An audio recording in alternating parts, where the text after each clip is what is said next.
Hello, everyone, and welcome to Autism Stories. I'm your host, Doug Bletcher, the founder of Autism Personal Coach. I start off every episode of Autism Stories saying that we connect you with amazing people who are helping autistic adults and teens become more successful. Apparently, I'm not the only one that feels that way because the Autism Stories podcast was just nominated for Best Local Podcast for Cincinnati City Beats Best of 2020.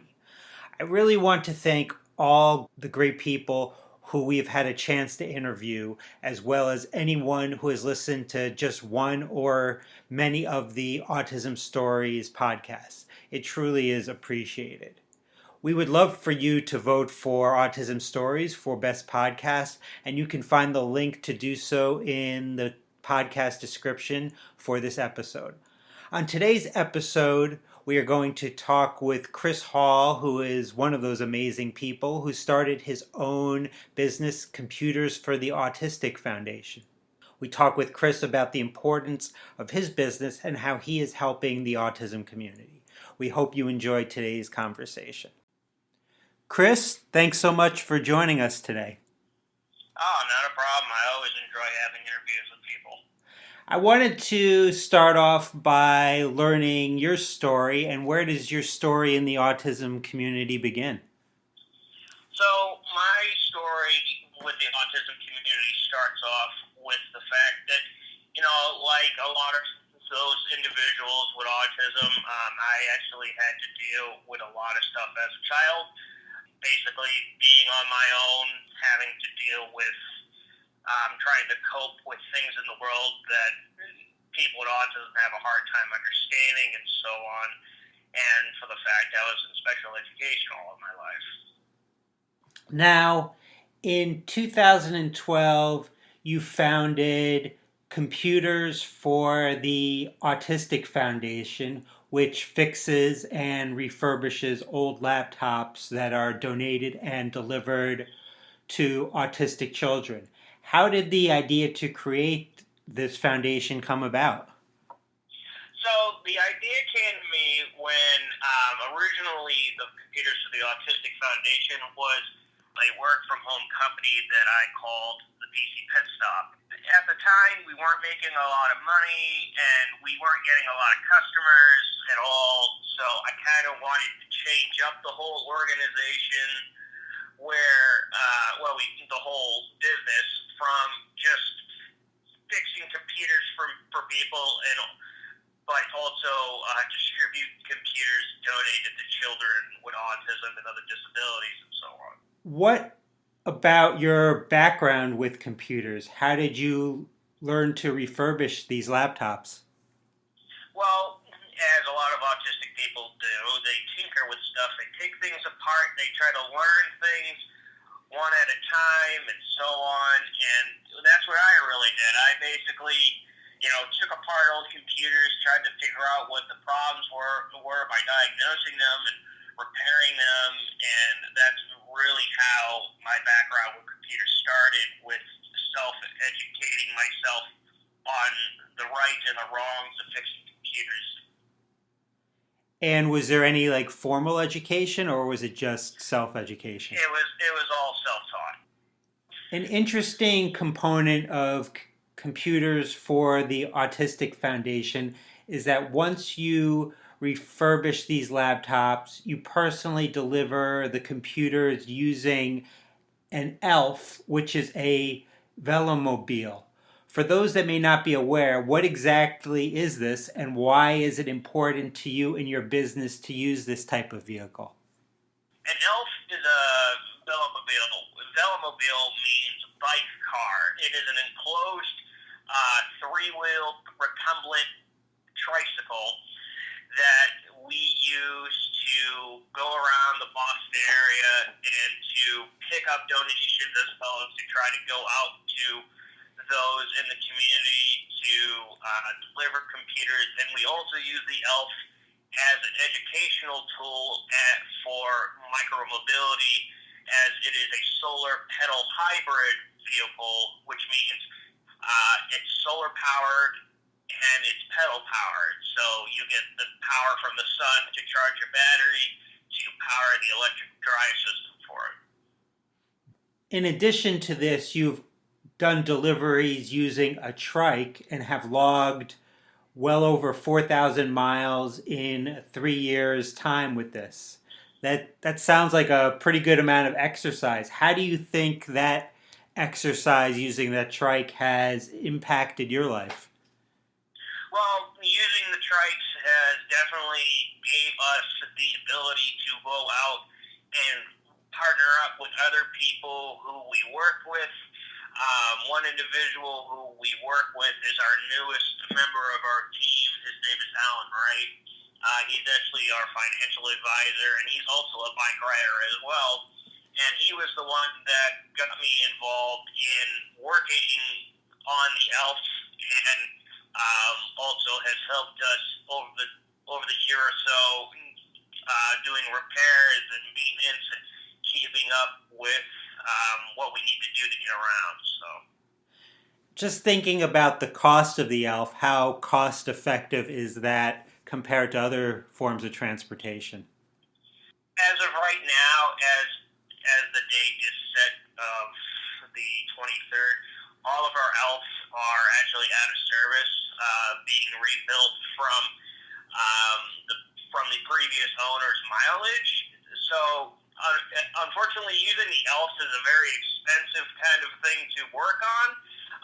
As the company Organic Transit actually went out of business in June, we're always looking for people to help us raise money in order to keep these machines up and running so that we can go out farther in the city and to use them as an educational tool and as well as helping those in need by delivering computers to them instead of them coming to us. So that's kind of what we're looking at with the Alps. I couldn't really give you a figure on how much I've had to spend on the Alps to repair them, but it's a pretty good amount.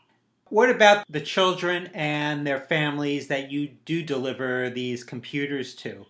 What type of responses have you gotten from them? Oh, I've had great responses from families in need who need these computers. So all of our computers are older dual core laptops or desktops that we convert over to the Chromium OS operating system, which is Chromebook OS. We use the Chromebook OS system as they are mostly commonly used in a child's school. And the one thing that sadly a lot of schools will not allow with a special education to obtain one of their Chromebook systems, as it would be a liability problem in case that laptop or device was damaged by them. They have fears about that. So we kind of come into that game and provide something for them to be able to do homework and to be able to socialize with their friends online, but with older hardware that's much easier to repair and service and get parts for overall. I know some autistic adults that could benefit from a service like yours. So, do you only deliver to children or do you deliver to adults as well? We service those who are postgraduates. So, by federal law, postgraduates are up to the age of 26. We have not had a lot of adults that we've donated to in the past 8 years we've been in service. But if there's a child or a young adult who is in postgraduate programs and we see that proof that they are in postgraduate classes, we will provide a computer for them, as well as those who are going to college and so on. We will provide that computer to them at no cost to them, as long as we see the documentation showing the disability, either via an IEP or a doctor's diagnosis. I always like talking to entrepreneurs because being an entrepreneur myself, that has really changed my life for the better in so many ways. How has being an entrepreneur been beneficial to your life? Well, being an entrepreneur has definitely helped me change my social status over the years.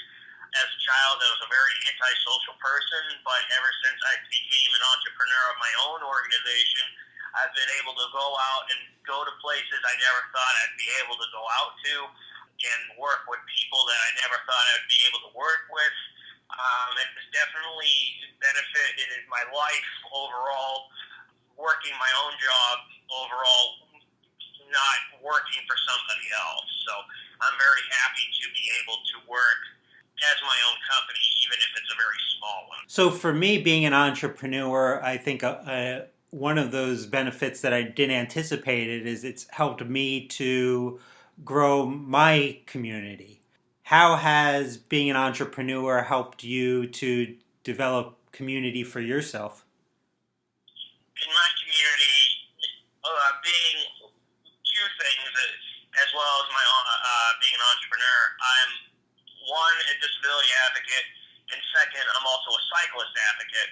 So I work with a lot of people in the cyclist community who have disabilities and so on, who want to be able to go outside and ride a bike or ride a tricycle and so on. And I also stick up for those who aren't able to speak for themselves, that may have a hard time understanding what's going on in the world. So we kind of work all together in both the cyclist and the disabled community to try to help those in need. So that's kind of how I kind of get involved in my community, is I work those two type of statuses on top of being an entrepreneur of my own organization.